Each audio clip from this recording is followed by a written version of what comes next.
Resumo e resenha são as mesmas coisas? Quais são as diferenças entre esses tipos de texto, né? E por que será que muitos estudantes confundem tanto? Será que eles aparecem também nas redações por aí?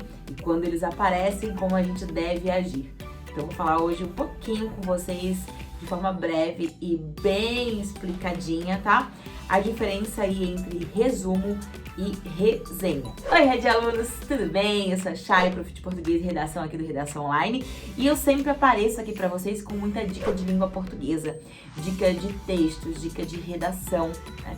Já que nós somos uma plataforma de correção de redação, é interessante que você consiga estudar toda a língua portuguesa junto conosco, consiga entender os diferentes tipos de textos, os gêneros, como eles aparecem aí hoje nas redações, para que você consiga saber, né, de fato, como produzir um texto da mesma maneira como nós corrigimos para vocês. Então aqui embaixo tem os nossos links das correções de redação. Vou fazer um vestibular, nós corrigimos. Vou fazer um concurso, nós corrigimos. Vou fazer 3 concursos diferentes. Corrigimos para os 3 concursos diferentes. Né? Você tem como enviar o edital e a gente corrige todo ele com base no edital. Assim também como, né, o carro-chefe, que é o Enem, tá? Com corretores que são especialistas em Enem. Então, tudo isso para você entender aquilo que você vem errando.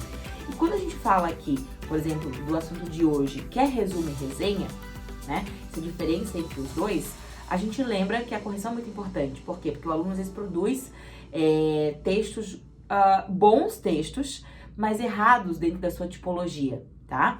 Então, claro também que eu vou pedir para você, né, já que tá aqui comigo, deixar o like, ativar a notificação e ficar por dentro do canal. Agora sim, agora a gente vai falar de resumo e resenha, tá? Primeira coisa, em pouquíssimas palavras, o que é resumo? Resumo é quando você conta uma história que você leu, que você ouviu, algo que você assistiu, tá? Você pode ter acesso àquela história de várias maneiras, né? Pode ser um livro que você leu, pode realmente ser um fato que você presenciou, pode ser uma história que você viveu, tá? Tudo isso é possível de virar um resumo. Resumo é quando eu pego esse fato, eu tive acesso, né, integral, né? Eu tive acesso a ele de forma integral, inteiro, eu presenciei todo o fato, eu li todo o livro, e aí eu faço um resumo, que seria o quê?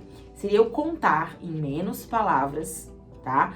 Em forma menor, vamos pensar assim, se não fosse a palavra, em forma reduzida, em forma muito menor, em forma muito mais rápida, aquilo que eu li, aquilo que eu vi, aquilo que aconteceu.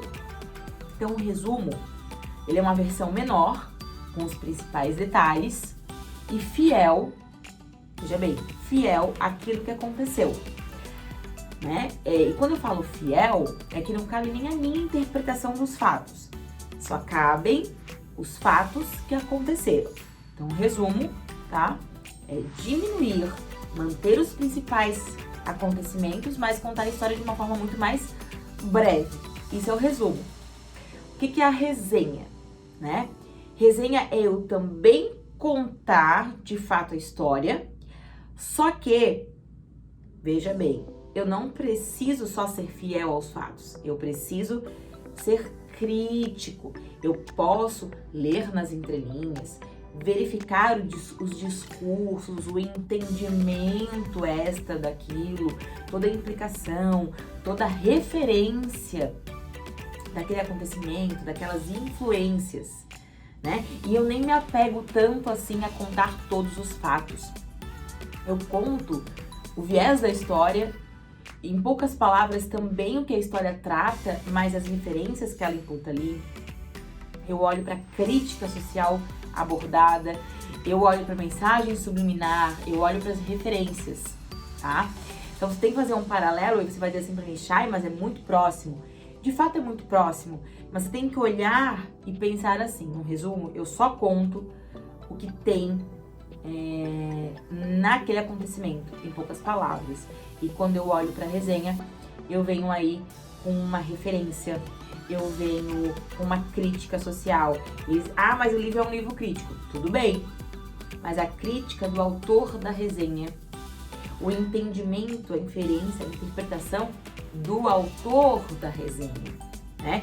Quando a gente fala em pouquíssimas palavras, para resumir para vocês aqui em 5 minutinhos de vídeo aqui no YouTube, é isso. É eu analisar aquele livro sendo crítico, tá? Isso cai, Chay, nos vestibulares? Depende, né? Existe a possibilidade de cair. Se a gente pegar a Universidade UEL, Universidade Estadual de Londrina, por exemplo, cai resumo, né? Acontece de cair resumo, às vezes dá 10 linhas, já caiu na UFSC resumo. Tem vestibulares pelo Brasil que podem cair esse gênero resumo, né? Esse tipo de texto aí, pra vocês, dentro do tipo de texto resumo, tá? É bem comum? Não é tão comum assim, né? Não cai no Enem e geralmente não cai em concurso, tá? Em concurso ou vai pro texto dissertativo argumentativo, ou dissertativo expositivo, ou estudo de caso, né? O Enem, base, texto dissertativo argumentativo, ok? Agora, em alguns vestibulares, isso acontece, vestibulares estaduais, tem uma tendência maior aí, às vezes, a ampliar e trazer esse tipo de texto e pode cair o resumo, tá? Então, não esqueça, né? Eu trato o resumo dentro dessas poucas palavras, e lembra que a gente não tá fazendo exemplo, é só pra você conseguir entrar um pouquinho dentro disso, que o fato de resumo e resenha ser muito parecido até as palavras, a galera se confunde. Resumo é eu contar todos os fatos de forma reduzida, sendo fiel àquilo que aconteceu. E a resenha é eu abrindo espaço para essa crítica, geralmente crítica social, tá? E interpretações daquilo que acontece com referência. A gente te espera no nosso próximo vídeo, na nossa próxima aula. Se você quiser sugerir também algo que você quer muito ver aqui no canal, é muito interessante, a gente tem esse espaço para vocês. Eu te espero até breve, daqui a pouquinho eu já apareço aqui com uma nova dica, um novo vídeo para você, tá bom? Ó, um beijo!